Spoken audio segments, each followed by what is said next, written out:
There's a rule that I've discovered over the years that is really solid for telling when something is going to work and when it won't. And it goes like this. Things that are going to work really well work even when they're poorly designed. So I'll give you an example.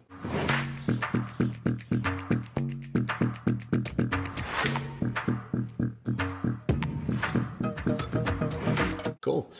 All right, guys, welcome back to Growth Minds. This is going to be our first time doing a Skype remote interview amidst all the madness that is happening. And we've got a great guest on here today for you guys. He's the creator of Dilbert, and he's got three of some of the best-selling books that are out there that we're going to dig into today. His name is Scot Adams, coming in from California, I believe, right? That's right. That's Okay. right. I won't go any specific than that, but thanks so much for joining us. And yeah, how has everything been going amidst all this madness? I guess on the shutdown. Are you usually more of a person that is pretty extroverted? You like to go out often, or is this kind of like a new thing for you? I'm actually an introvert by nature who has learned to be extroverted when I need to get something done. So Yeah. I can operate in that extrovert world if I need to. But I gotta say, I'm pretty comfortable spending a lot of time alone. But this is too much because I can't even spend time with my own fiance at this point. So that's Oh pretty rough. man, I mean, I was actually planning to get married in May.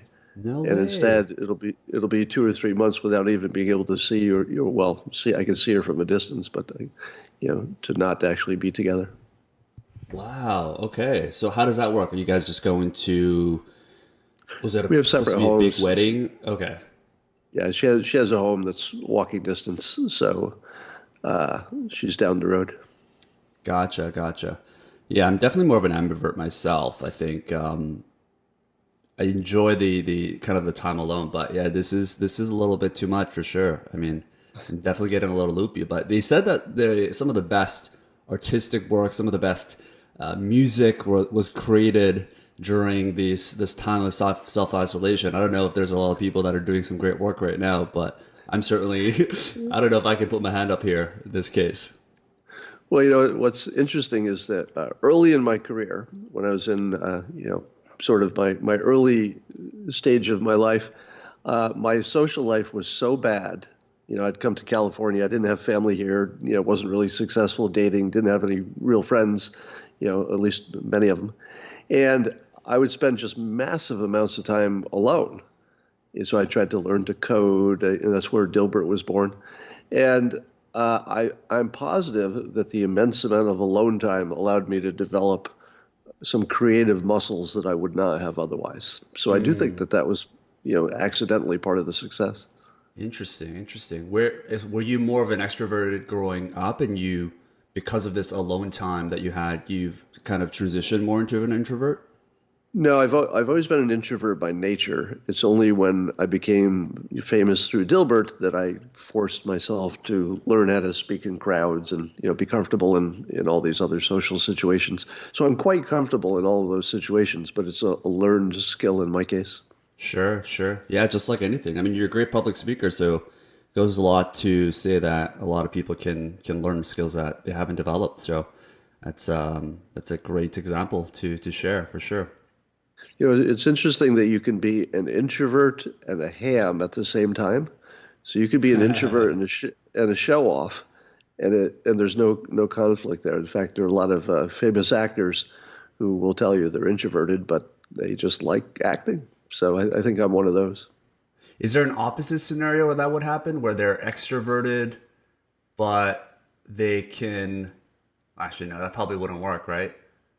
They're Yeah, I don't know extroverted, what but the opposite is. well, I guess they're Yeah, extroverted and they would try to act shy, but yeah, that's probably easier to do than the other way around for sure.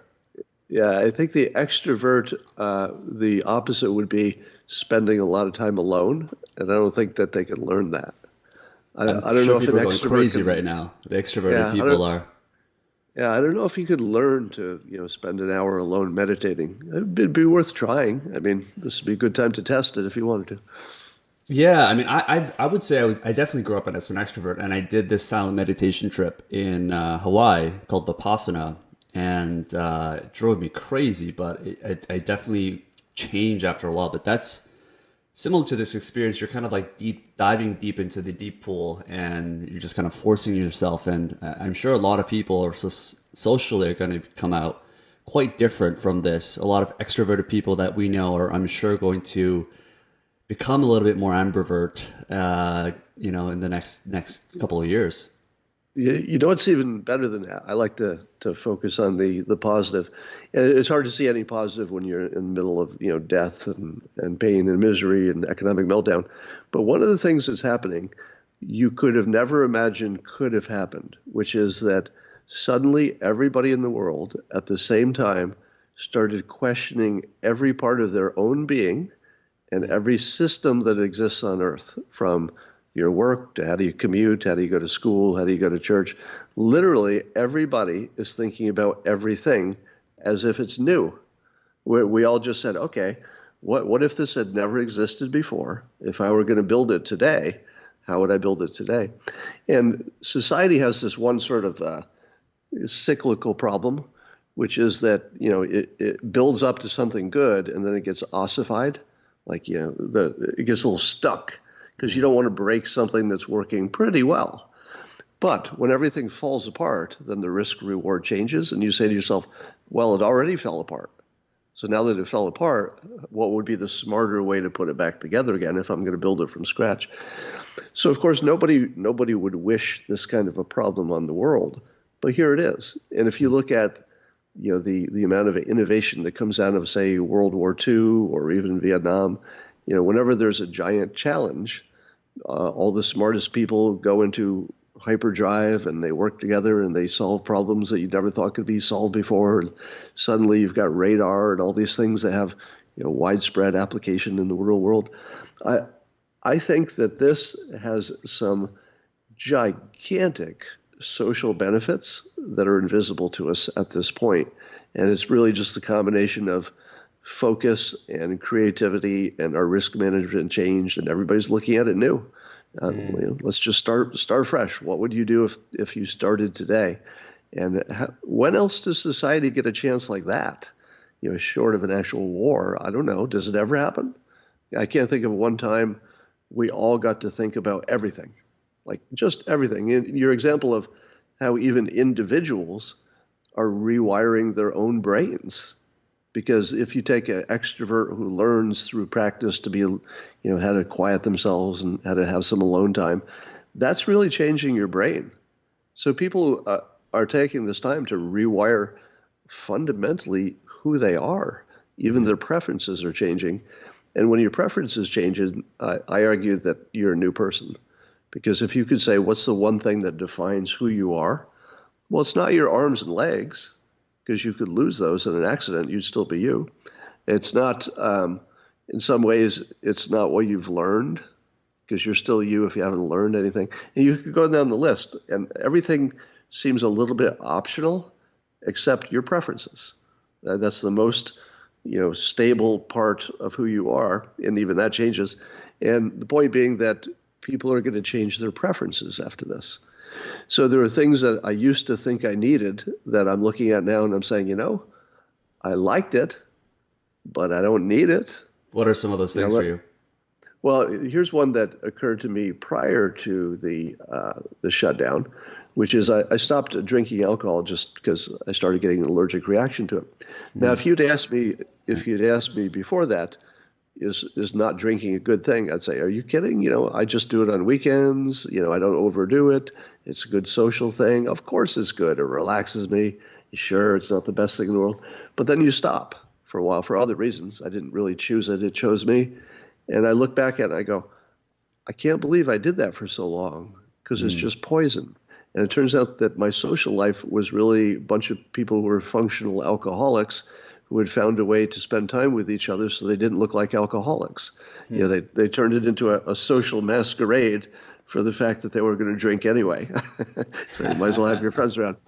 So it completely redefined who I was as well as my priorities and my preferences. So, if you do enough of that, you're almost a different person. I think people will emerge pretty fundamentally different after they rethink who they are and what matters and what they care about. It's a great point. I mean, just given how much negativity there is in the media, I mean, this is a hugely positive point that I think few people really talk about, which is the upside in this time of isolation. As you mentioned, you are really the five people that you surround yourself with, and living in the world. It seems like a world apart when we can talk to people and touch people and go to bars and stuff, and you can surround yourself with people physically. It really helps. It really melds into the way you are, and I think most people are not probably hanging out with at least one person that's not healthy for them. At least one person, right? I think most people are. I would say Right. most people. And the opportunity of this isolation is that, yeah, most people kind of have to face who they are and their own internal thoughts, and they can kind of discover who they really are and what their real thoughts are because there's really nowhere else to go. And I think a lot of positivity Yeah. is going to come from that. Yeah, go ahead. So was it Tim Ferriss who made that observation first that you are the average of the five people you spend time with? Was I he the think he one who was made that? quoting Brian Tracy or someone else, but he Oh, okay. popularized that, I'm sure. Yeah. Yeah, probably popularized. But that point is really strong because, to your point, if you take away the five people, which happen to most of us because it's not who you're quarantined with, uh, then you're on your own. What happens when you're on your own to make your own personality? Because we haven't had to do that. We're the average of the friends, and it's just some of things beyond our control. But now you have control. You get to reinvent yourself. And who are you? Now I have maybe more of an opportunity in a bad way than most people because I think my occupation is probably over because newspapers I don't think are going to survive the next 6 months. So I have to basically find a new job effectively. I mean, not right away. I mean, it'll take a while for them to, trail off. But I'm already thinking, okay, who am I now? So I'm spending this time exactly under this. I'm not worried about being able to eat. I've done well, but I still have to reinvent myself because when I get to go back to work or society goes back to whatever is normal-ish, I've got to figure out what that looks like for the next 5 or 10 years. And I didn't think I'd have to do that. And I have mixed feelings about it. Because again, if I had to choose, I would say, no, don't change anything. I just like my steady little job. I know how to do it. It pays well. But then it changes probably. I mean, I'm still waiting to see the outcome, but I think newspapers will mostly fail. Um, and I actually find myself a little bit excited about it. It feels a little bit like being reborn. When you reach my age, I'll be 63 in a month or so, and you don't really think you get to do new stuff forever. You reach a point you get where you say, okay, I did all the interesting, new, creative, dangerous stuff I'm going to do. Now I need to just take it easy and ride this success, coast and coast. So my ability to coast just got taken from me. I wouldn't choose it, but I got to say it's exciting. It's actually exciting, and I find it stimulating me to think in ways I wouldn't have thought, to consider things, to modify my risk management. It's like I wouldn't normally do that, but I guess I could take a chance now. So it's weirdly stimulating, and I feel bad about it because 95% of the world is having a tough time right now. Yeah. But there will be positives that come out of it. And I don't think anybody's going to starve in this country until we get to that better time. No, I don't think so. And congrats to you. Good for you for at least starting this new chapter in your life and also having that mindset to know that I think a lot of people may have looked at it as like, oh man, I have to start over again. But hearing the tone of your voice and things that you're planning, it sounds like you're really enthusiastic and you're kind of like almost like giddy about this opportunity that you don't know what's going to happen, and it's kind of making you feel like a kid, I'm sure, again, right? Or a kid or an entrepreneur, because I use this example. If you said to an entrepreneur, all right, I'm going to take this environment and let's imagine it's a box with stuff in it, and I'm just going to shake the heck out of this box. Do you want me to do that? Now the entrepreneur is going to say, yeah, give it a shake. Give it a shake. because I'm going to find some combinations. I'm going to see an opportunity after you shake the box. It's the box that's not shaken that I don't like because I want things to be broken so I can find the way to fix them. That's my business. So I think if you've got sort of a natural entrepreneurial vein in your personality, that at least that part is excited, even if you're afraid of what might happen.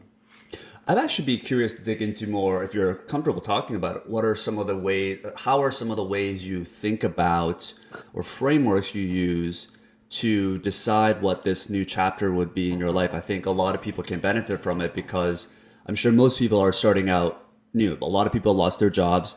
A lot of people are going to transition, I imagine, from employees to freelancers or freelancers to business owners in this time and age in the next 5 years. Right. So for someone like yourself, what are some of the frameworks you use to decide or to go into this new project of yours?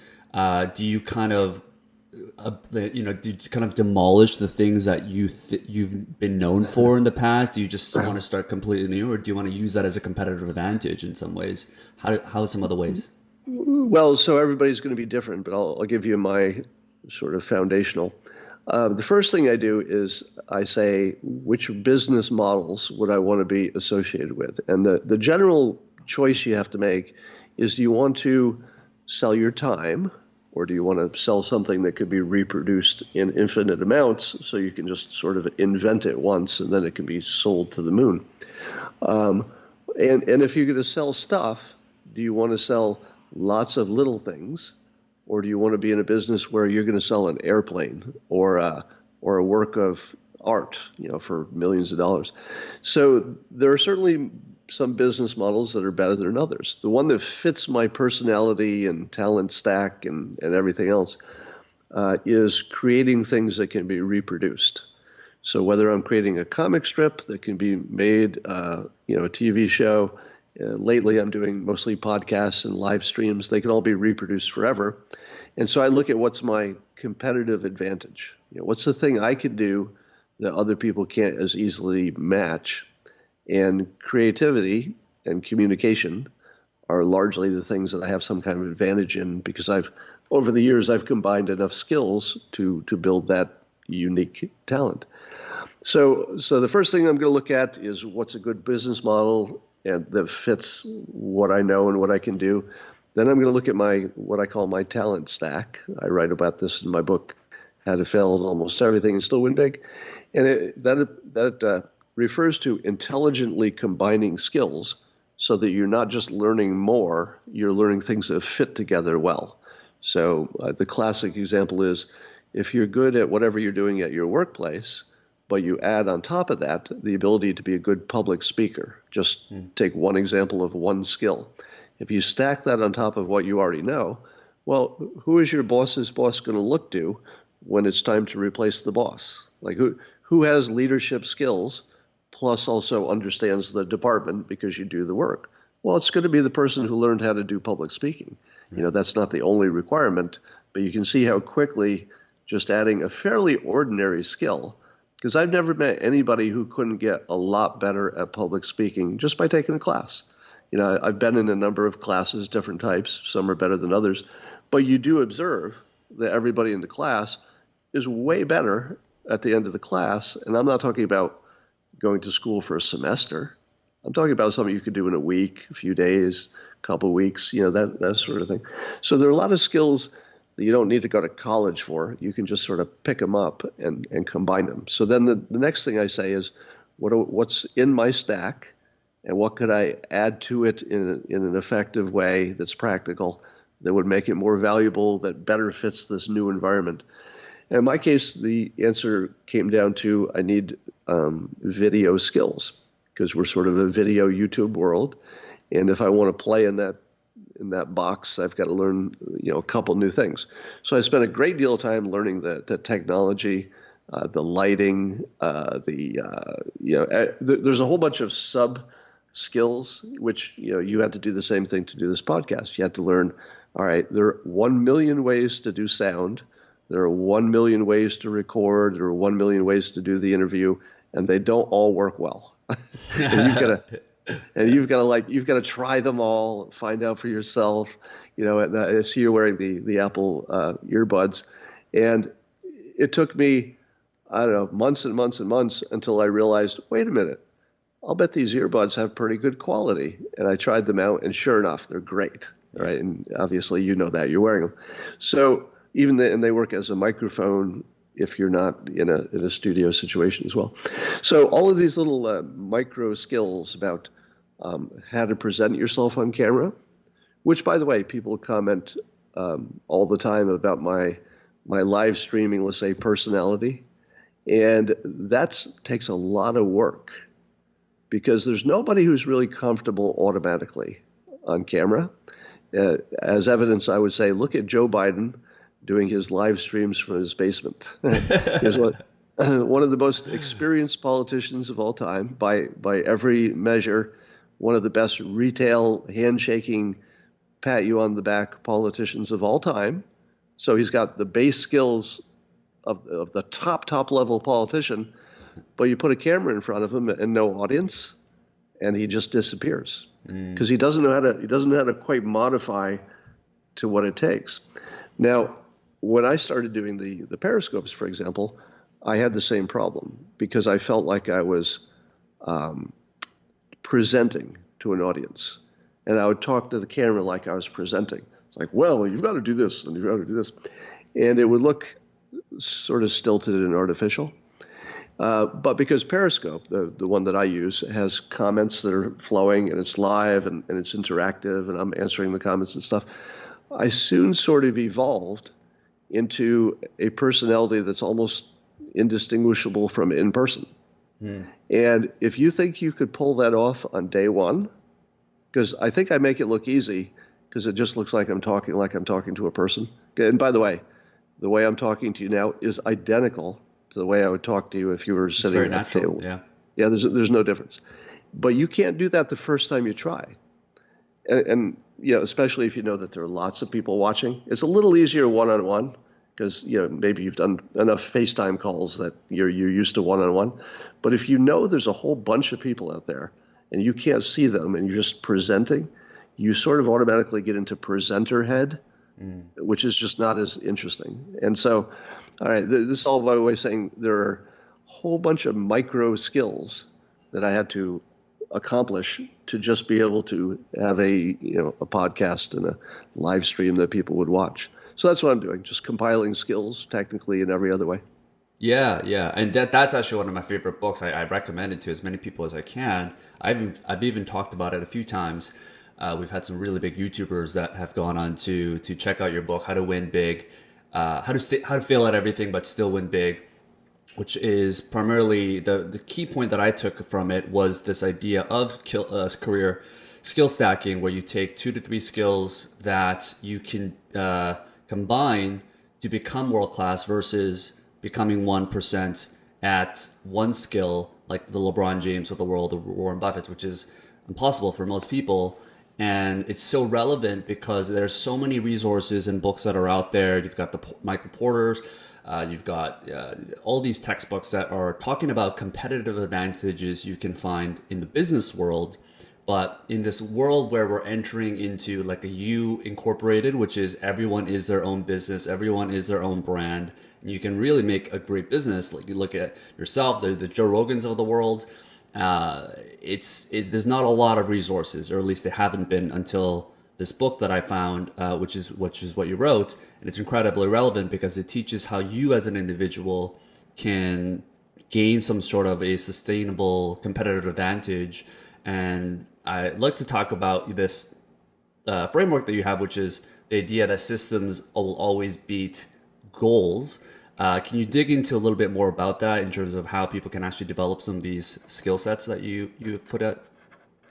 Yeah, so I often say that systems are better than goals, and the way I define it is a goal is something very specific that you want. So you might say, my goal is to have my boss's job in 3 years. Now, the problem with having goals is that there might be other things that are just as good for you. But if you focus too much and it's just the one thing you want, and what are you doing to get there? You might not have a plan to get there. You just got a goal. So a better way to go is systems. Now, a system is something that you're doing every day. that prepares you generally. So, in other words, going to college, let's say getting an English degree, is a system because you don't know what job that's going to prepare you for, but you know it prepares you for lots of things. You might have to add some skills on top of that when you get to the workforce, probably do, but that's a good system. Another system is learning to eat right. I'll give you an example. So if you eat right, you're going to be healthier. It's easier to exercise. You won't feel so bad going to the gym if your weight looks good. You won't be self-conscious. So there's this whole ripple effect of goodness that you get from just eating right. It helps your social life. You'll get more promotions if unfortunately, people's appearance does affect everything. How they're treated in the workplace, whether you buy from them, everything. So a system to get your eating right, I recommend, is to take a lifetime approach instead of going on a diet. Take a lifetime approach in which you're simply trying to learn as much as you can about which foods are good for you, and then on top of that, how to prepare those foods. So it's one thing to say, okay, a sweet potato is better than a russet potato. It's like, okay, I learned something, but now I don't want to eat the sweet potato, so it didn't help me. So I gotta learn the extra thing, which is, all right, how would I prepare this so I would want to eat it? In my case, I like putting soy sauce and pepper on it, and it's delicious. Now, it took a lot of experimenting to build a system in which, over time, little by little, I've learned how to make foods that normally would not taste great, taste amazing. I'll give you like a really clean example. If I said, here's some cauliflower, hey, eat this cauliflower. And you'd be like, I could boil it. It'd be all right. Maybe if I put some soy sauce on it, it wouldn't be too bad. But try this trick. Take a cauliflower, just a raw cauliflower, and slice it thin so that you've got like a little, almost like a chip of a cauliflower. And then salt it and pepper it, and then rub it into the salt and pepper on like your little board, and then eat it. And it takes this stupid little piece of cauliflower, and it's only the fact that you flattened it so that the salt and pepper would really stick to it well instead of just falling off. And if you tried to salt a piece of cauliflower regularly, the salt would just fall off. And you eat this thing and you think to yourself, this is the most delicious thing. And it's only because you learned it. Now, I'm not going to say that it would be delicious to you. The whole point of a system is that you're learning how you personally can enjoy the food that is also coincidentally the best for you, and you can tell the difference. I'll give you another example. Let's say you went into the salad bar and you were trying to watch your weight, and it's a bad salad bar because of the crisis, and it only has two items. There's plain pasta and a plain white potato. Which one do you choose if you're trying to watch your weight? Go. Which one would you choose? Plain pasta, or what was the other one? Or just a plain white potato? White potato, maybe? I think so. All right, so the answer is pasta. And although both of them are simple carbs, you would expect that both of them would be kind of bad for you in the sense that all simple carbs are going to, boost your glycemic index, etc. But for reasons that we don't exactly know, pasta doesn't boost you as much, your sugar, your glycemic index as much as a potato does. So they're actually not even close. So that was just one little piece of knowledge that I gave you. And suppose there would be situations where you said, well, I don't really have a preference taste-wise. I like potatoes. I like pasta. Now you have the choice. So having simply a system where you learn how to compare foods and which ones are better than others, and then also how to prepare them, allows you to effortlessly have the right foods, effortlessly choose things which will maintain your weight, and you won't even be aware of it. Because what you want to do is get rid of your any sense of willpower or like working to control your weight. You just turn it into knowledge instead of willpower. Willpower doesn't work. There's a reason that people fail at diets. If you're using your willpower, eventually it's going to exhaust. And you're just going to say, I got to have the French fries and the cake. But if you build it into a system where every day the only thing you're doing is eating, you're just eating. So I'll go downstairs, and the only things I have to eat in the house are all the things which I've experimented with that couldn't make me fat no matter how much I ate of them. Like I could eat everything in my kitchen all day long, and like I get a little distended, but then I'd use the restroom and I'd be back to my normal weight because if you eat right, you almost can't get fat. Now this also assumes that you have an exercise system. So for the exercise system, I tell people that the goal, well, I won't use the word goal, but what you want to do is have a lifetime system as opposed to I'm going to go to the gym at 2 o'clock today. So that would be more of a goal. I'm going to go to the gym. So here's just some of the things you would learn. One of the things is I would always reward myself immediately after exercising.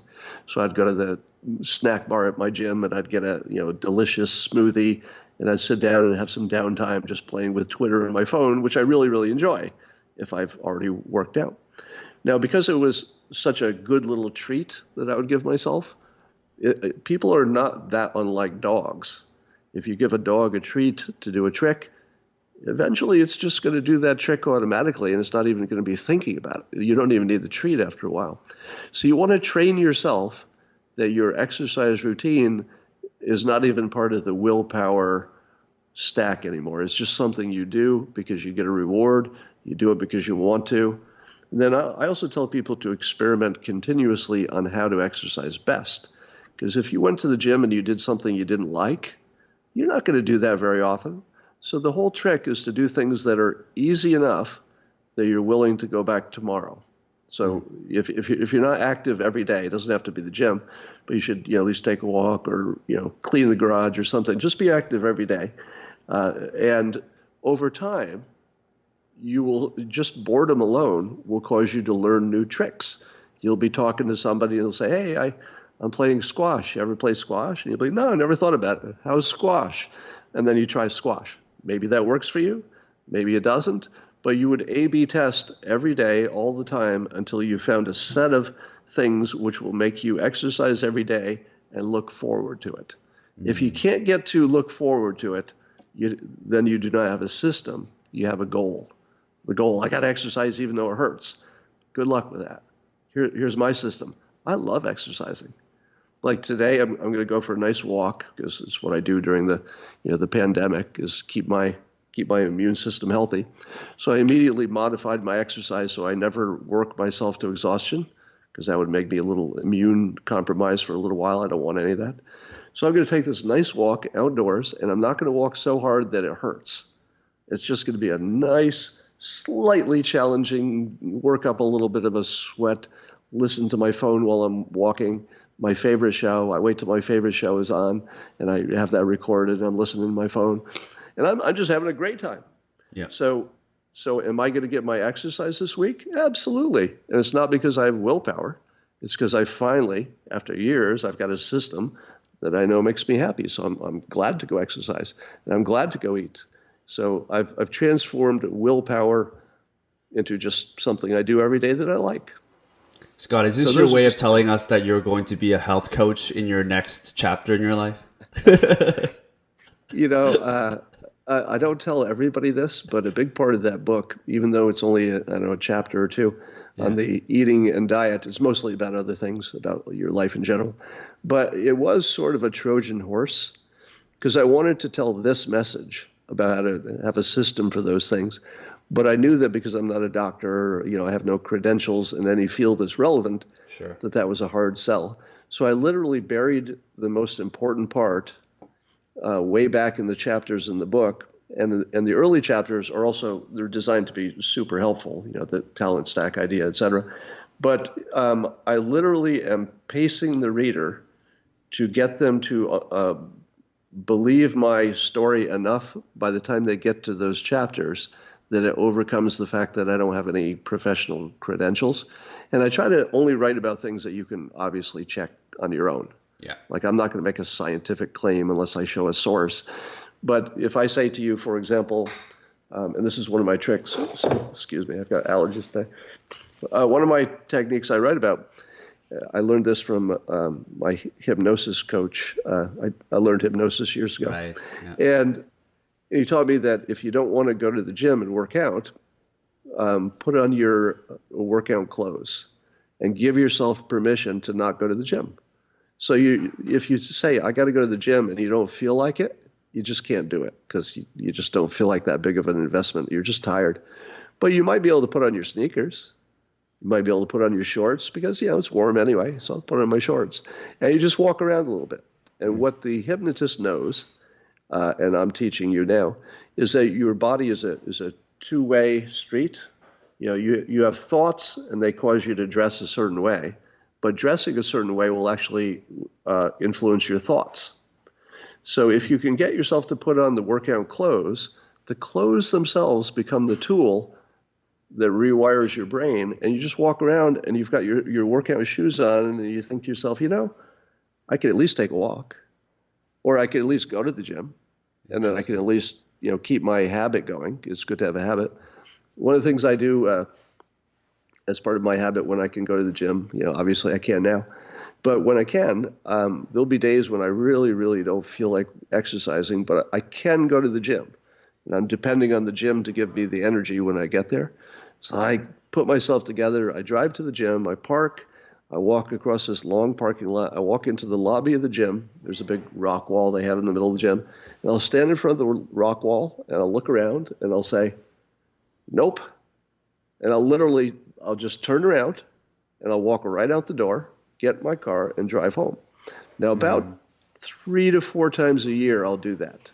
It's never planned. It's just, it's not here. But I call that a success every time. And it is. Because I don't have a goal of going to the gym. If I did, it would be a failure. Right. What I have is a system that causes me to do things that even willpower couldn't get me to do. So if my system got me all the way to the lobby of the club, my gym, I don't care that it didn't work that time, because it's not about that. It's about all year. And all year is looking good. And if I went through that much trouble even when I didn't want to work out, I got a strong system. So all the days that I don't have a problem with working out, I'm going to get to the gym. And indeed I do. So I always take that as a positive. It's like, wow, I really didn't want to work out today, but I got all the way to the gym. That's a good system. Yeah, that's really useful. I just caught up with a friend of mine a couple of days ago who was telling me that because of this Corona thing and the fact that he loves going into the office normally and having conversations with real people and dressing up, he literally does the exact same thing that he would if he was to go into the office. He works at a bank, so he puts his suit on, he shaves, he does his hair, puts on deodorant, does the exact thing from the beginning to all the way to the end, and then takes off the clothing, even though he's just walking across the room to go into his office. And I was like, at first I was like, I thought that was crazy, but hearing the things that you're talking about, that it's actually, you're kind of like tricking your own mind to think that you're at a certain place or a certain mindset. And to me, it's pretty smart. I'm still wearing sweatpants right now underneath, but. Your example is kind of perfect. Here's another one. I can't work at home with shoes on. I don't know if you've found that correlation. Interesting. I'm Asian, so I have to take my shoes off. That example. Yeah. So for some reason, I have such a strong association with, if my shoes are on, I've got to be walking somewhere. Okay. I got to be doing something, that I can't wear shoes if I'm going to be doing any kind of creative work. Now, the other thing I can't do is I can't take my feet off the ground if I'm working. Because as soon as my feet go up to relax, or I cross my legs and put them on the couch or something, I'm in relaxation mode.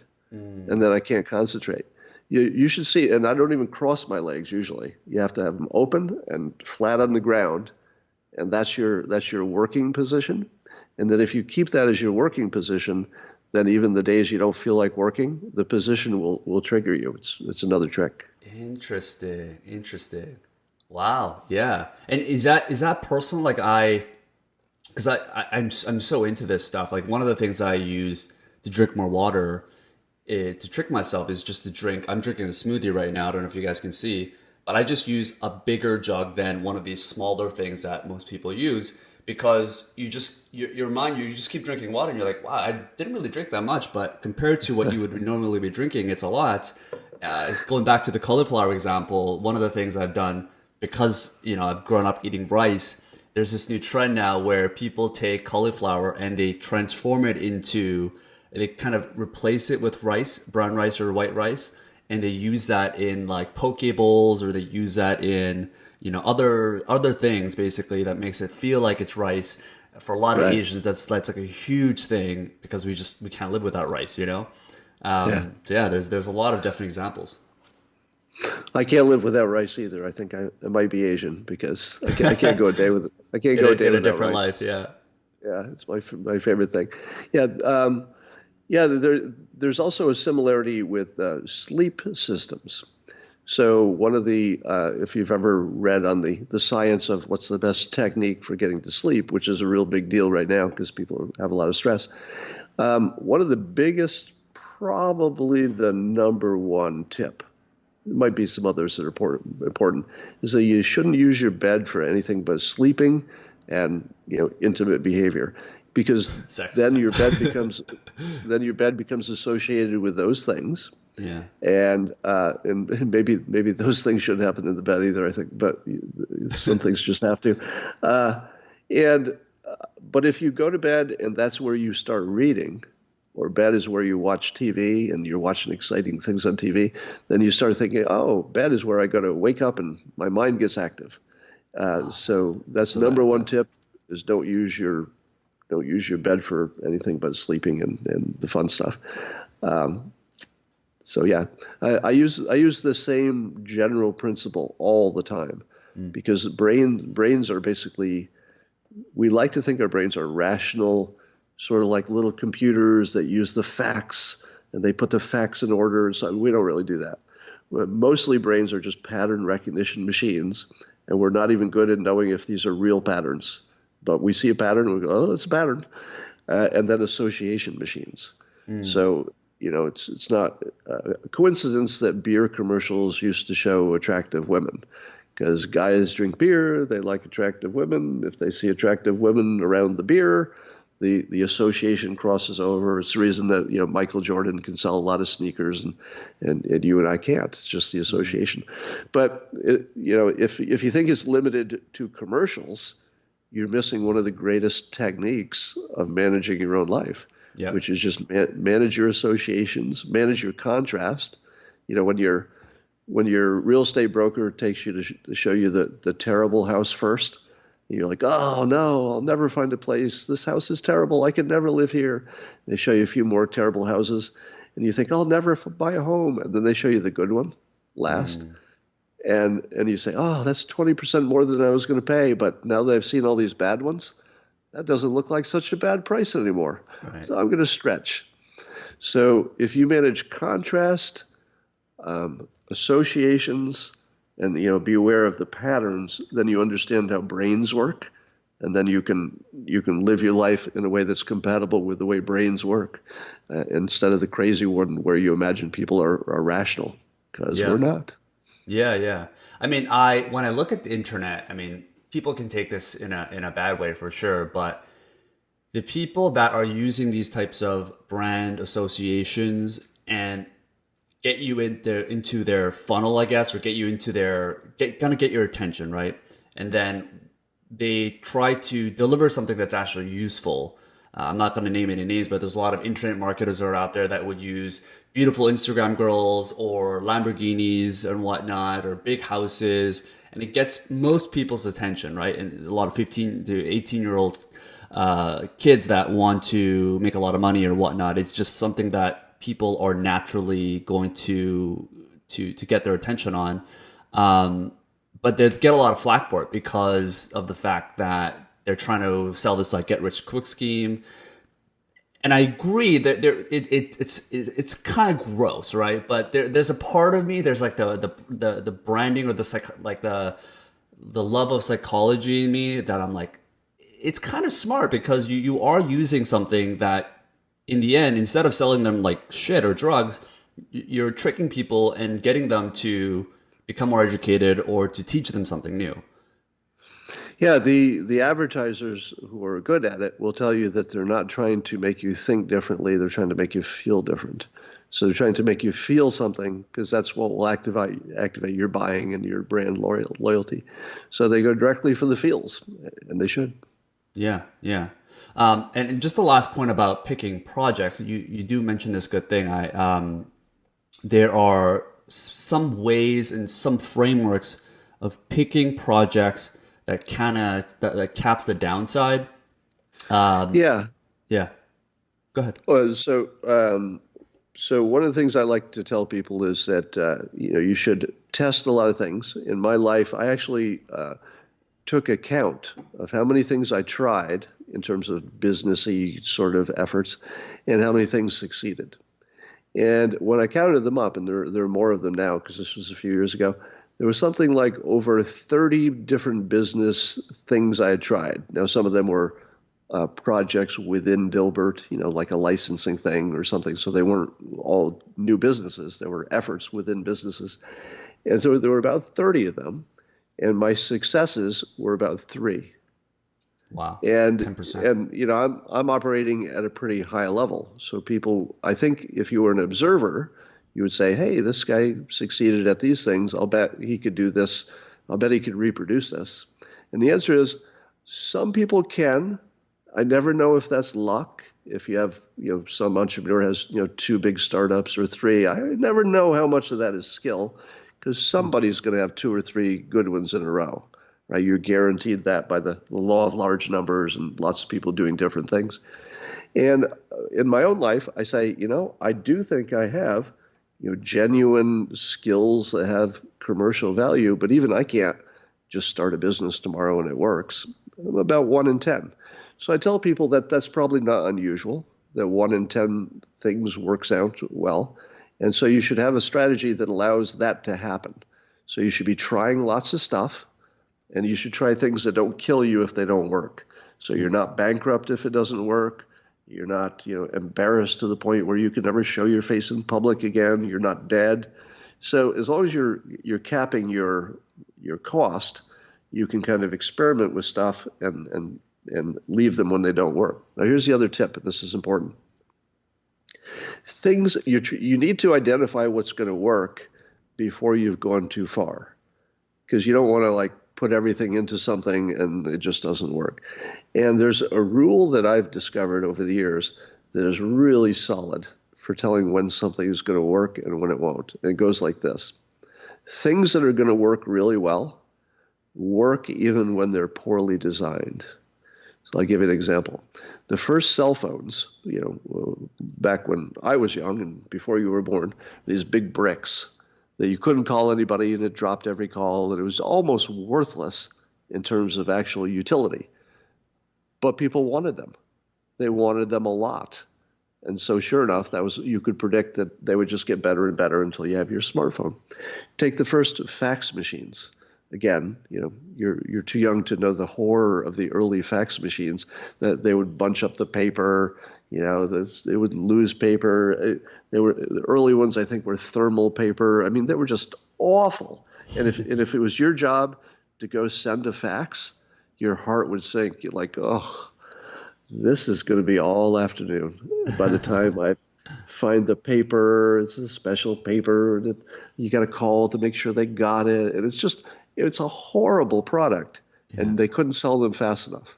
I mean, you couldn't sell fax machines fast enough during that age.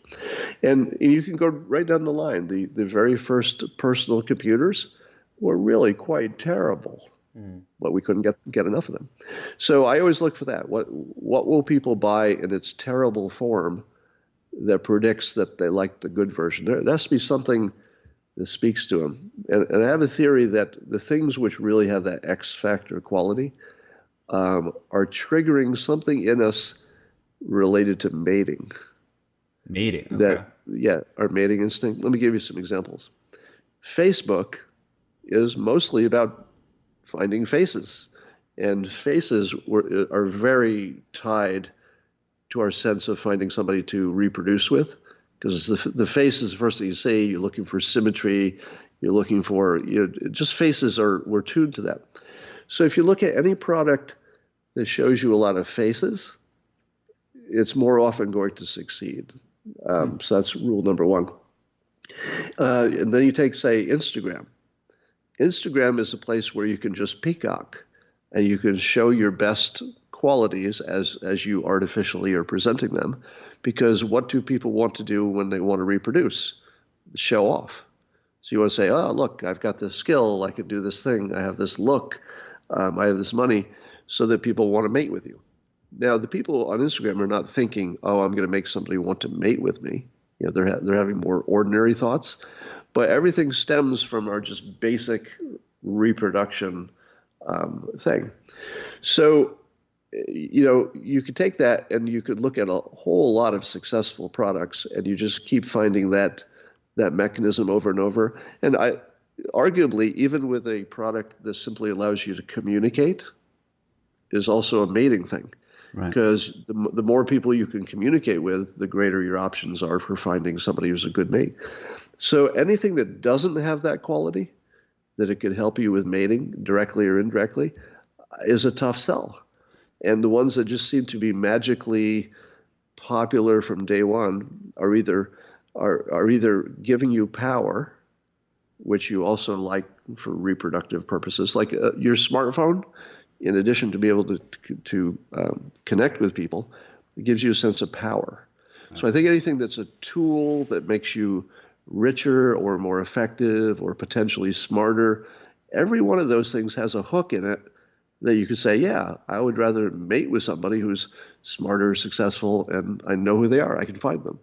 So when you start seeing it that way, when your filter gets set to look at every product as a reproduction artifact, it explains the world pretty well. Yeah, I agree with you. I think that's at least how I personally, I can't speak for anything else, but I've always also thought that a lot of these things that you mentioned can come from survival instincts, in that back in the day,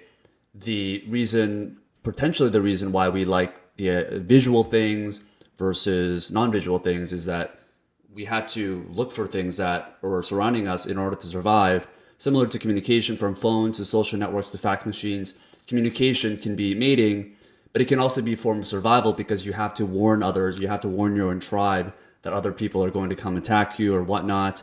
And I think branding, a lot of it has to do with it. Like they said that we're naturally attracted to the color red because back in the day, bright red especially represented two main things, which is blood and ripe fruit. And it's part of the reason why a lot of brands originally use a lot of, I don't know if they thought about that, but at least that's why we're attracted to red apparently. But I don't know if that's all a theory. I don't know. I'm sure you know a lot more about this, Scott. Well, I never know if we know exactly the reason for things. We put reasons on things that are just observations. If you ask me, had I been the scientist who discovered that red was important to people, I probably would have said because it's rare. And everything that is an exception to your environment automatically gets your attention, because your brain can't process everything that's happening. So it moves to sort of, I don't know, part of the brain that just takes things for granted if everything's always the same, because you don't want to be thinking about everything. You just put it on autopilot, and then something different pops up, and your brain is tuned to find the thing that's different or wrong. So if you go walking in the woods, how much red do you see? Almost none. Right. So unless it's like a berry or something. So, it could get to your blood or food reason, but I think it would be enough that it's just different. That would also catch your attention. Sure. Yeah, that makes a lot of sense. I think so. I think we were just riffing on the idea of picking projects. We had James Altucher on about a month or two ago. I don't know if you were ever on his podcast, or if you know James. A few times I've been on his podcast. And he was talking to me about, because we were talking about a similar topic, and I think we mentioned your book, and he was picking frameworks that would help us pick better skills. And he mentioned something interesting, which is there are certain skills that lead to more optionality versus others. And one example that he gave was stand-up comedy. And I asked him specifically, did public speaking help you become a better stand-up comedian? And he said, no, not really. But he said that stand-up comedy made him a better public speaker. And I found that fascinating, because why wouldn't it work in both ways? So there are certain skills that you can invest, or certain projects that you do that can help you achieve more in the long run. because of that Yeah. skill. Yeah, let me say a little bit about that. So I used to do a lot of public speaking, which was mostly stand-up comedy. I would just do the corporate version where I'd show my comics and make people laugh. And I would echo what James said, which is when you're doing comedy, you're putting yourself at the greatest risk of embarrassment. Like Mm. that's as much embarrassment as you could put yourself in. But if you're doing regular public speaking, the thing that people worry about the most is getting embarrassed, but there isn't really that much risk. Mm. So if you do the thing that has a gigantic risk, which is comedy in front of a live audience, by the time you go to do an ordinary thing, which is I'm just going to talk to 20 people in this room and tell them about a thing, that is easy. So it's sort of Yeah. like the baseball player who puts the donut on the bat, so it's heavier when they do their practice swings and it's light when they play. Yeah, doing live comedy and the risk involved of that will make you immune to almost any embarrassment. Hmm. Fascinating, fascinating. Yeah, I mean, we're talking about this book a lot because it certainly was one of my favorite books. But you also have another book that perhaps made you more into the limelight, which is Win Bigly, and that talks about the one and only Donald Trump. And you correctly predicted that he would win the election in 2016. We'll certainly get into that, but I do want to get into more about, at least this is generally what most people want to hear, which is like what's happening with Corona and everything. How do you think he, as a president, is handling all of this? Well, I always say that there's no such thing as a good president and a bad president, because by the time you make it all the way to get elected to president, you definitely have skills, right? We've never had an untalented president. That's just doesn't happen in our system. But you could have personalities and skill sets that are either matched for the situation or not. I've said, for example, that Obama was well matched to the 2009, economic situation because he has such a steady personality. And you would trust that he looked into the facts. He was going to talk to the experts. You knew that whatever was going to come out of it was a well-balanced, considered plan. And that's what the country needed. They wanted somebody to just say, okay, make us feel like you know what's going on. We don't know what's going on, but make us feel like you know, and make us feel like you got control of this. Make us feel like you've looked at all the facts, and then we can feel comfortable. And then our comfort becomes the psychology of the economy, and then we can recover. So I use that as an example of a president whose personality was really well fit for that situation. Now, fast forward to current day. Prior to the coronavirus, I would have said Trump was the perfect personality for the time. We need somebody to be tough with China in a way that only he was willing to do. We probably needed somebody to be a little more strict on the borders. We didn't know how important that would be until the coronavirus came. We needed somebody who could be a cheerleader for the economy, which was doing well by then. Yeah. So now you need a different personality. You need a salesman. You need the guy who's going to boost it that extra 20%. Trump is perfect for that job. And then the coronavirus hit. And the president we needed was the one who feels us. We wanted to know that the pain and the fear that we were feeling was shared by our leader, so that you'd feel comfortable that he would act as though he were you. In other words, okay, I can't solve my own problem in this case. It's too big. It's the country. But I need to know that you, my leader, feel it the way I feel it, because then you're going to act as seriously as I would act, and you're going to act in my interest because you feel the same thing. And Trump doesn't do that well. He's not the empathy guy. I mean, he throws on some words, and they're sort of in the right order, but he doesn't seem like he's got that sincere empathy. It feels like he's saying the words. So he's not well suited for the empathy part. But what's coming up, he's really well suited for, better suited than maybe anybody has ever been suited, which is he's going to make the hardest question, or he's going to make the hardest decision that maybe any president has ever made. You could argue going to war in World War II or the Iraq War were big. I'm not sure they're big like this. I think this is bigger than all of them because, we were definitely going to go to war sooner or later in World War II, et cetera. But he's going to make a choice that could save the economy or destroy civilization. I mean, if you got it really wrong, you could do that. And I think he's actually the perfect personality for this because number one, he's not afraid of it. If I said to you, all right, here's the deal. You personally are going to have to make the decision that could cost us trillions of dollars and might kill a million people. Go. And you'd say, no, maybe somebody else can help make me this decision. I don't want to be the guy. But Trump, I think, feels that he's in the right place at the right time. He's got the right skills, and I agree.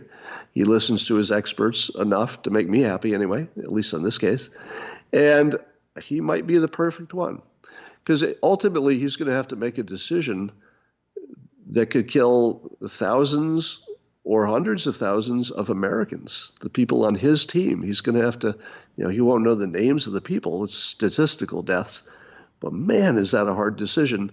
And I feel like there's nobody I would rather have make that decision right now. Because why do you think he has the skill sets or the mentality to make at least a sound decision? Is it because he's confident or emotionally confident about that? I think he has demonstrated the ability to do what he's sure is right, even if it's not popular.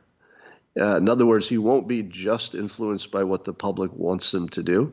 And we've seen enough examples of that. The trade war with China, that wasn't a very popular thing, but now we see it. It was probably a good thing. So I know that he can do unpopular things. That's the first reason I trust him. The second is he has a history of being the referee for experts. So, he's run this big empire for, the Trump Industries. And it's not like Trump is an architect. It's not like he's an engineer or the contractor. But he had to take all of these experts who would come in, presumably. I assume this is what his life looked like before. And the architect would say, I can't build this thing this way. And the engineer says, yes, you can, or vice versa. And he's the boss. Right. And he doesn't know those skills, but he's got to figure out which one is reliable. Look in the eyes. Is this one full of it? Is this one got an agenda? So he has demonstrated the skill to listen to experts who have knowledge that he doesn't have and figure out which ones are telling the truth and make a complicated billion-dollar decision based on it. He's done that all his life. He just seems a little, most people would agree with emotionally reactive. And an example, an analogy is like investing in stocks. So Warren Buffett is probably one of the best decision makers in that world, at least, and he's the least emotional. So wouldn't that kind of contradict the fact that, he may be okay with the decision, but it may not be the right decision because of how emotional reactive he is? Well, I wouldn't use the word emotional. I think that takes you to the wrong place. I would say that he always fights back. So any criticism he will attack. But we've watched it for years, and it hasn't broken anything. In other words, we're just used to it, right? I mean, if tomorrow the Pope insulted President Trump, and Trump came out and said, I think the Pope should quit, he should be fired, he should delete his account, it would be a big national story, and a week later it wouldn't matter at all. We would just know it was stuff people talked about in public, and that's it. Didn't affect you, didn't affect me. So I think people look at him, let's say, battling with the reporters, and while I can see why you could say that's emotional, but it has such a functional purpose, which is he has discredited the press to the point where it gives him an advantage. And I think we came out ahead because I don't know if the whole country understood that the news was largely made up, except for the facts we can all check. All the opinion stuff, the framing on it is really illegitimate, far more than it ever had been in history. Yeah. And I think that if he fights with those people, I say, well, you're supposed to be fighting with that. Like, why wouldn't you fight with that? But if all he's doing is fighting, I don't call that emotional. Yeah, because fighting is why we hired him. That's the feature, not the flaw. So do you think it's less about him being able to make the right decision, but it's more about how he'll be able to bounce back from it, whatever decision he makes, because of his ability to sell and because of his ability to persuade and really just not give a fuck that what other people think? Well, I think this will be a decision where we're going to have to just try something. We're going Yeah. to have to understand that there's a really high chance that whoever the leader is and whatever the decision is, it could be wrong. And it could be not only wrong, but it could be like really wrong. And Mm. it could even be what the experts advised and still be really wrong because we're in Yeah. that kind of a foggy world. So I think what we have to depend on is that we can measure things well enough that we can quickly pull back and adjust. And I think we'll figure our way to the other side, but it's not going to be whatever the first guess is. I think we'll have to tweak it a little. Yeah, I imagine there's really no one that's going, no president, whoever it might be, it would win whatever decision they make because whatever decision they make is probably going to be wrong in some way. It's going to be right in some way. I, There's just uh, no, there's no answer, right? I was noting this morning on my Periscope that what is obviously missing from the news is Democrats and let's say all the critics of the president, the standard critics, they're not giving their plan. And the reason is that the president has not revealed what his plan is yet. And they don't want Mm, to accidentally go in public and say, this is what I would do. Because what if the president says, yeah, that's exactly what I'm going to do? Then all the critics have thrown away their only ammunition, which is, okay, I just said in public I would want to do the same thing. So you can't really criticize him. So all of his critics are really, really quiet. And I can't think of any other time that they would be silent because usually you know the president's opinion. So you just say, well, mine is the opposite. It's all a yeah. mistake. But they don't know. So they don't know what to disagree with. And it's really revealing that their opinions are not actually organic opinions where they just sat down and said, all things being equal, what would I do? Okay, that's what I'll recommend. Mm. It's really clear that that process is not what the critics of the president go through, but rather they wait for him to talk and they say, nope, that's wrong. Whatever that was, that's wrong. It's just sort of a reflex at this point. Yeah, yeah. I mean, despite all this stuff, though, he still has almost like a 50% approval rating. And it's hard to explain. My theory is that human beings, as we kind of go back into like the tribal ages, we are tribal by nature. And back before all of this, there was like Democrats versus Republicans, and it still is in some ways. The country was certainly divided because the enemy, there wasn't like a really clear enemy in many ways. Whereas now, this enemy is this fucking invisible virus that we can't identify. And most human beings, like when we have a common enemy, we tend to come together. And whatever Trump may not be empathetic or whatnot, I think a lot of people are in this fear mode. So I think psychologically, they must kind of at least open their arms to whoever is going to feel like they're going to help on this side. And I guess instead of like Team Trump or Team Clinton, it became more of like a Team America or Team World because there is this common enemy that we all have to fight. And we have to come together in some ways. Yeah, I don't think in my lifetime we have ever come together this much. Now, if you were to watch TV, you'd still see the critics because they have a business model that requires them to be critics. But if there's somebody in my neighborhood who can't eat this week, I'm not going to ask them their political party. Right. Yeah, I'm going to help them with some groceries. And, I don't even know what party Fauci's in. I mean, is he a Democrat? I don't know. Do I care? Not a bit. Not even a little bit. You see the governors, the Democratic governors saying, in this moment, I got to tell you, the president's doing everything we ask of him. And the president being similarly complimentary to them.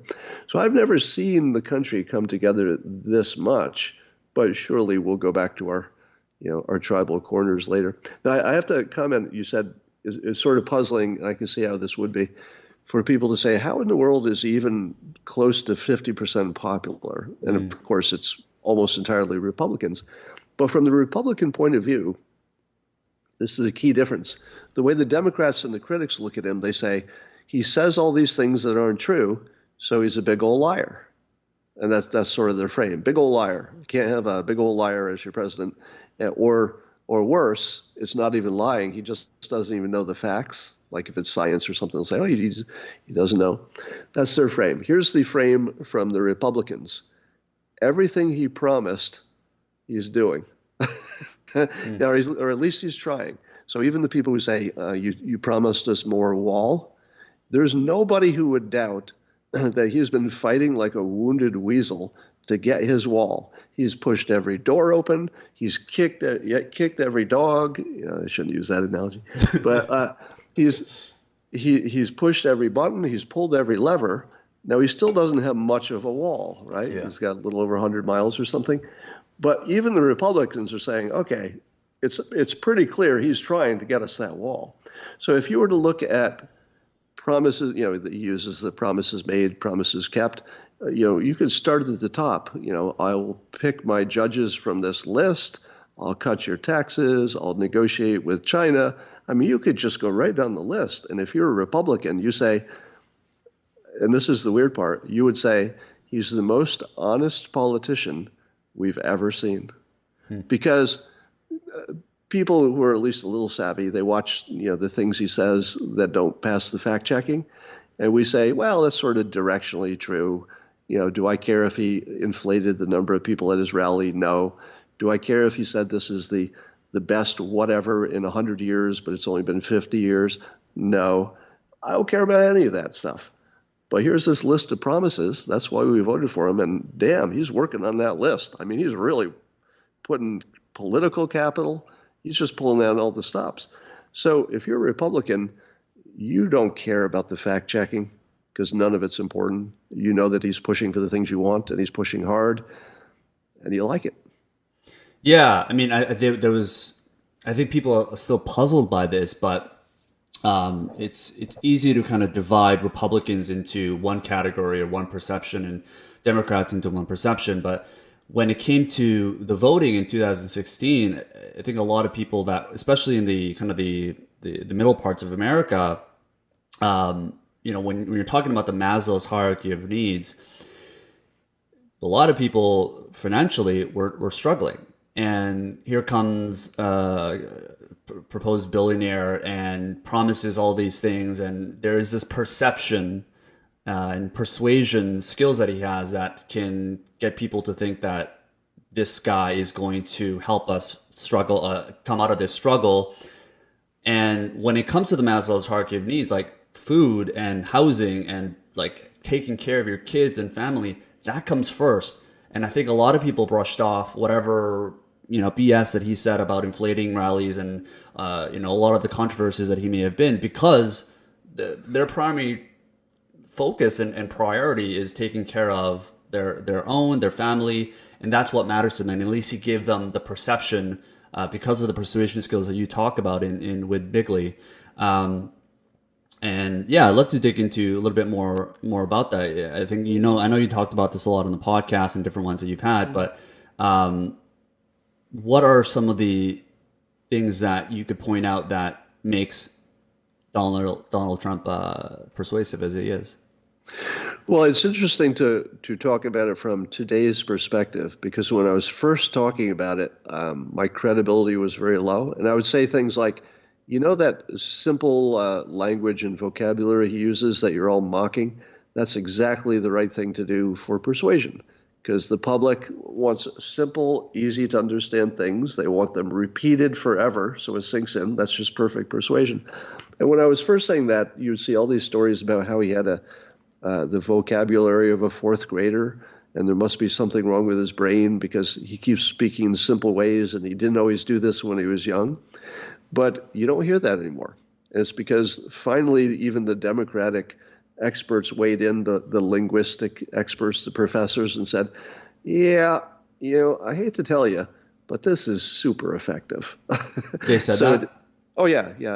George Lakoff, who's a linguistic expert from Berkeley, he's one of the ones who says it. So he's basically agreeing with, I don't know, close to everything I've said about Trump's persuasion, but he's taking it from, the opposition side as more of a warning. It's like, warning. This is all real technique. This is not working by accident. It's working because it's the right stuff. And the other side is not doing the right stuff. It's not an accident. It's technique. And you don't hear people complaining about Trump having a fourth grade vocabulary now, do you? I mean, when was the last time somebody complained about that? It used to be like a big thing. But I think we've learned that it's technique. Here's the other thing. Um, Trump talks in visual language, and that's super persuasive because we're visual people. Our visual sense just overwhelms our other senses. So if you can speak to the visual, you have an advantage, as opposed to, let's say, Hillary Clinton speaking to a concept, where Trump would say, we need a wall. Now, what he should have said if he had been like other people, well, we need better border security. It could be any combination of things. We'll have the experts look into it. Maybe we need some structures in some places, but other times it could be physical assets. And what would you say to that? You'd say, yeah, I don't know. None of that is catching with my excitement. And it doesn't even sound real. It sounds like just a politician going blah, blah, blah, blah, blah. But if you stand in front of the public and you say, I'm going to build you a physical wall across the entire border and I'm going to make Mexico pay for it, how do you turn away? You know, the making the Mexico pay for it is the secret sauce that he adds to everything, which is, all right, here's my ordinary idea. You might like it, you might hate it, but it's an ordinary idea. And now I'm going to add this little provocative thought, and Mexico is going to pay for it. And everybody says, that's impossible. There's no way you're going to make Mexico pay for your wall. And it makes you think past the wall. So in other words, he's making you talk about who's paying for it. And it uncritically, this is another persuasion technique, it uncritically makes you accept that there's something like a wall. And the question is, who pays for it? So you watch how many times he makes you think past the sale. That's what it's called. And he does it reflexively, he does it automatically, he does it all the time. And you don't watch other politicians doing it. Now ask George Lakoff or anybody who's an expert in this and say, which is the better technique? We're going to build a wall and make Mexico pay for it, ridiculous, right?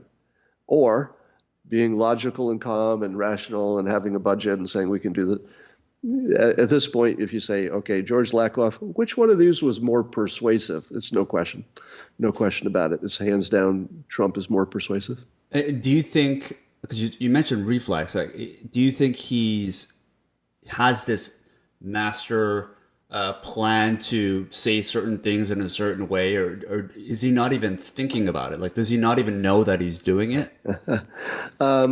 Because you met him, right? You met him after you wrote the book, Win Bigly. So what's he like privately, one-on-one, or whoever, like in less public setting without a camera on versus in a public setting? Because that would tell a lot.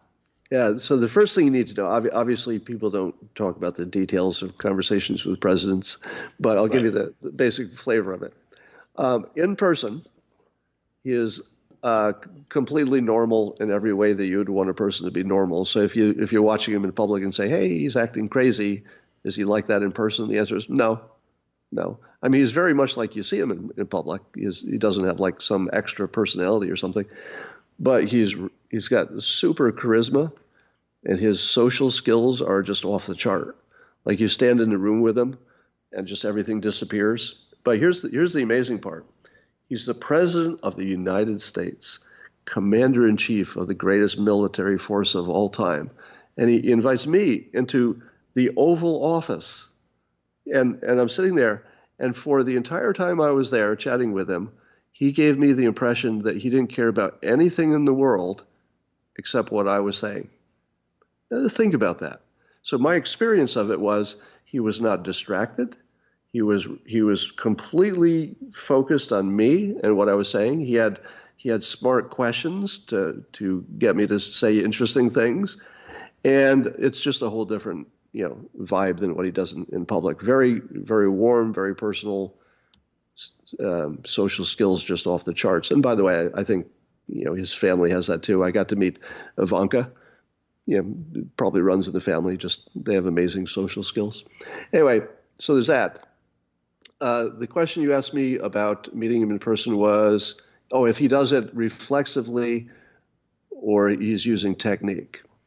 And I actually talked to him about that. I won't tell you exactly what he said or I said, but I'll give you the flavor of it. And I'll use me as an example. So I learned hypnosis. I've studied persuasion for years. Right. But when I'm talking, I'm not conscious of using technique. It's just something you learn that becomes part of the way you convey things. So if I talk visually more than other people, it's not because I thought about it at the time. It's just something I've learned over the years, and it's just automatic after a point. It's sort of like when you first learn to type, you have to think where the letter is and then put your finger on it. But if you learn it enough, you're just looking at the screen and words are just appearing on the screen and you're not conscious of the process. So the quick answer is I'm sure he's not conscious of the process. That part I can say confidently. But he does have a strange and wonderful history that his pastor or minister, I never know the right word, of his church when he was a kid, his family would go to a church with Norman Vincent Peale, Yeah. who was not only his minister by great coincidence, but also the most famous author of The Power of Positive Thinking. Now, the power of positive thinking, I would say, is a branch of persuasion. It's not the whole persuasion ball, but it's a big old part of it. And you see that technique in Trump all the time. So I think that he may not have been aware of learning it per se, but he had it modeled in front of him by the most famous effective practitioner of all time. In fact, Norman Vincent Peale was so effective that he was accused by his critics in the day of being a secret hypnotist. They were like, "Are you a hypnotist?" Because he was so good at it. So when you see Trump talking about how the economy will be great, and even with the coronavirus and all this, you can see the echoes of Norman Vincent Peale, through the ages, because he was so powerful. And by the way, I should say that Norman Vincent Peale was one of my biggest influences too. And people always comment that I seem too optimistic for the situation. Mm-hmm. And it's probably not a coincidence. I mean, I think I might be naturally optimistic, but I learned it and incorporated it. And I've consciously over my life said, okay, try to think of this as positive. What's the upside? Yeah. And so trained myself to do that somewhat automatically now. So I think that he's picked up a whole bunch of techniques. He's negotiated. He wrote the book, The Art of the Deal. He had a ghostwriter, but he at least was very familiar with the topic, of course. Yeah. So I think that between the fact that negotiating is his brand, and he's done a lot of it, and then you add the Norman Vincent Peale stuff and his natural talent, I think you just end up being a good salesperson, putting all those things together. Yeah, I mean, you as a hypnotist and being able to reverse engineer a lot of these persuasion techniques, I imagine you picked up infinite loads. Like it was for you, it was like, I'm sure you were so visual and observant about every single thing that he was doing when he was meeting you in a private place, right? Oh, well, I wasn't really thinking of it in those terms. We were just having a conversation, so I was sort of concentrating on just what we were talking about. But he definitely has the whole package. So if you ask me, did he get to be president by luck? I would say no, even though there are lots of smart people who say it was just luck. He just got there by luck. I'm like, no, that is a lot of skill, Mm-hmm. Well, do you think, to bring you to the $1 million question, do you think there will be a re-election? Now we're down to two. We've got Joe Biden and Trump. Probably both going to be the oldest presidents that we've ever had. What are the chances that you think? Well, I had predicted, let's say, 2 years ago was when I first predicted that Kamala Harris would be the nominee. And I've always predicted that Trump will win re-election, probably easily. So then I thought I'm wrong. Oh, I'm wrong. It looks like she dropped out of the race, and it looks like it's going to be Biden. But if Biden picks Kamala Harris as his vice president, there is a general feeling, even among Democrats, if we're being honest, even the Democrats are saying, I don't know if Joe's young enough and capable enough. So I think people are going to look at the vice president as maybe who would be the president 3 months after election, or even maybe before election day. It wouldn't surprise me if you saw the Democrats decide to flip the ticket, 2 weeks before election. I could imagine that happening. Or even not flipping it and just saying, okay, but just understand that Kamala is going to be the president if you vote for Joe. So if he picks her, I think she is the de facto president. So my prediction, at least, would be generally right, although not technically right. And I don't see any way he can lose to anybody who's being discussed. Now, you can make a case that you know, uh, if Andrew Cuomo suddenly entered the race, he would have a good shot, actually, especially after this stuff. Yeah. But I don't see it happening because Cuomo strikes me as too ethical to abandon his city in an emergency to campaign for president. It would be suicide, I think. But I my sense of him is that he has an actual public, um, a public interest that's beyond his personal political interest. I could be wrong. I'm giving you my subjective judgment of his personality, and of course I can't read his mind. But if I had to guess, I think he's too good of a person to run for president because it would put his state at a disadvantage. But don't you think that it wouldn't be? I mean, sure, I'm sure it's personal, but it's still remaining loyal to what he is because he would just say that he's trying to be loyal for the country because Trump is doing this and this. So Yeah. in that sense, New York is also going to benefit from that because he'll be in charge of the whole country. You don't Yeah, think that will? Yeah. no, he could make the argument, but the fact is that you can't be a governor during an emergency and also campaigning for president. That nobody would imagine that you could have your energy, that you could split your energy so grossly. I mean, you even look at the senators who run for president, they basically abandon their job. It's sort of the only way you can do it. And given that Trump has such a dominating, public, podium that he's always in the news, they would have to campaign pretty hard. There's no Yeah. way that he wouldn't be able to put serious effort into it. And imagine if he said, "Okay, I'll run for president, but I'm not even going to campaign. I'll just, do my New York State thing here. If you want to vote for me, go ahead." I don't know. Would people feel like he was serious? And suppose he lost, would people say, you should have let somebody run who was going to campaign? So Right. I don't think he has like a clean, comfortable way to get there. And Biden's probably not going to go easily. I don't know who talks to him about these things, but I'm sure he doesn't want to go in some embarrassing way. So Yeah. I don't see anybody replacing him at this point. But the vice presidential pick is the wild card. Yeah, I actually haven't heard that theory. It's interesting. So you think that Joe Biden, if he wins, he will find because he did announce that he'll find a female VP. You think that person within that same term, if he wins, will make that vice president the president? I think that Joe's advisors in general, his cabinet, his vice president, and anybody close to him, will have an unusually large influence on the presidency because Biden himself is sort of a weak personality. And the vice president, just being close, will probably have maybe, potentially, depending on the personality. If it were Kamala Harris, she has a personal relationship with him. Not everybody knows, but she was very close with his son, who's deceased. So she actually had a long-term family kind of connection with Biden. So one could easily see that they would have a close relationship. One could easily see that the Democratic leaders would channel their preferences through Kamala Harris because she's sort of tied into the Democratic leadership. So whether or not she actually took the job and became the leader in name, I don't know if that even matters, because I think she would be at least the channel for which the Democratic leadership's opinions would be funneled into the presidency.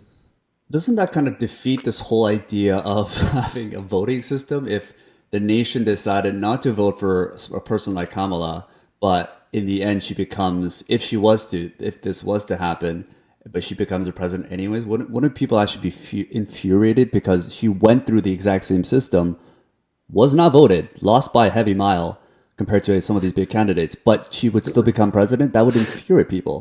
Well, the people who were, let's say, the campaign managers for candidates who didn't get that far will be really, really mad. But the one thing you can depend on is that the Democrats will back the Democrats and the Republicans will back the Republicans.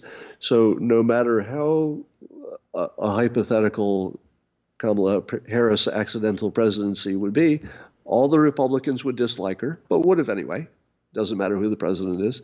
All the Democrats will say, well, that's maybe not the way we wanted to do it, but she's pretty good, Yeah. and they'll back her.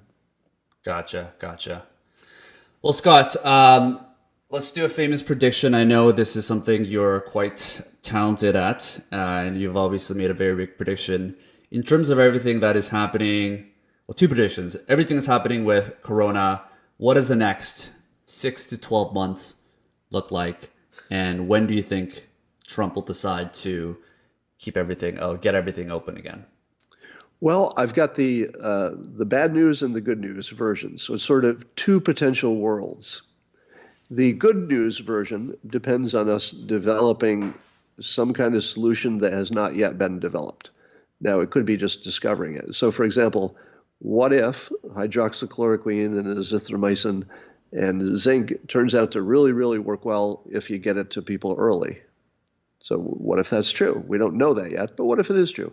Well, that gives us a real path forward, because then we could say, okay, unless you're the most at risk, go back to work. The first cough, we give you this. You'll be home for a few days, and it doesn't really even matter if a lot of people get it.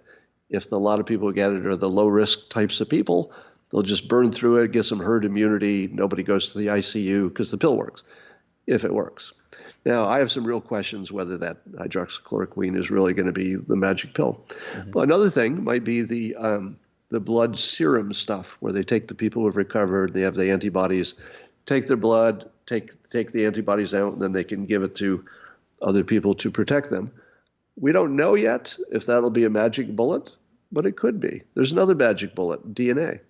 I believe, without the benefit of scientific proof, I believe that if we dig into it, we'll find there's some genetic similarities with the people who have the worst time with the coronavirus.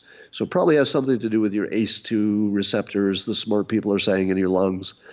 So it could be that we just test everybody and you say, hey, just spit in this tube, and in a week I can tell you if you're a dangerous one or not. And if you're not in the danger zone, take your hydroxychloroquine and go to work. Worst case, you got a couple of weeks off of work if you get sick. So and then of course, if we could do mass testing, you can imagine, especially there's some instant and near instant testing on the way. Let's say it takes a couple months to get that up. You could easily imagine, if it gets close to instant, that everybody coming into a building, let's say an office building, just gets tested in the lobby. So you just have a row of 10 testers. The corporation pays for them, and they just sit in front of their little machines, and you come to work in the morning. Maybe you stagger when you start so that you don't have everybody waiting in line for that. And you just do your test, and then you can go into the building, and you just can't leave the building. and the next day you come in, because there's a cafeteria and bathrooms in there. So the next day you come in, and you just test again. So if you had enough tests, and they were also instant, you could protect entire stadiums and buildings and stuff. All right, but what I expect is that all of these different things are going to be creeping toward effectiveness over the summer. But at the moment, we don't have a solution that doesn't cost us 1 million people. Yeah. Meaning that no matter what we do to go back to work, there's no cure for this thing.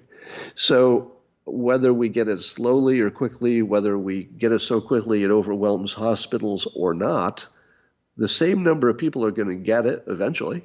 It'll just take a little bit longer for them to get it. And they'll have similar outcomes unless we invent something that changes that, and it hasn't happened yet. So the bad news one is that we'll do everything we could possibly do, and we're still going to lose 1 million people. But as long as the hospitals are not overwhelmed, it's going to be people. There's no nice way to say it. Yeah. But it's going to be people who weren't going to live that long, and maybe your great grandmother who was 89, and you knew it was only going to be a matter of a year anyway. I hate to say it that people are going to say that's an acceptable risk, but the fact is that would be an acceptable risk. Statistically, you wouldn't make that risk for your own grandmother, but you're not going to get that choice. Yeah.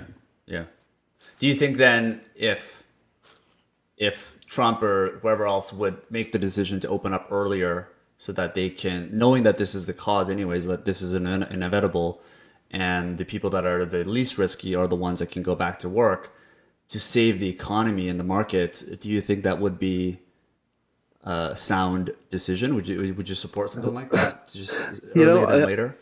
I think we're beyond the point where there's such a thing as a good decision. Yeah, yeah, Meaning that no matter what the government says it wants to do, they don't have all the votes.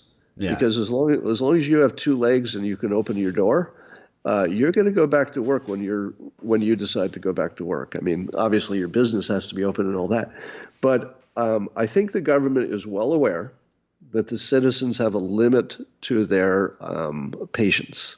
yeah, And if we can't go back to work after some point, we're going to go after our government. Let me just say that as clearly as I can. There is some point, if we can't go back to work, we're going to go after the government. The government knows that, right? I mean, I'm not saying anything that's revolutionary.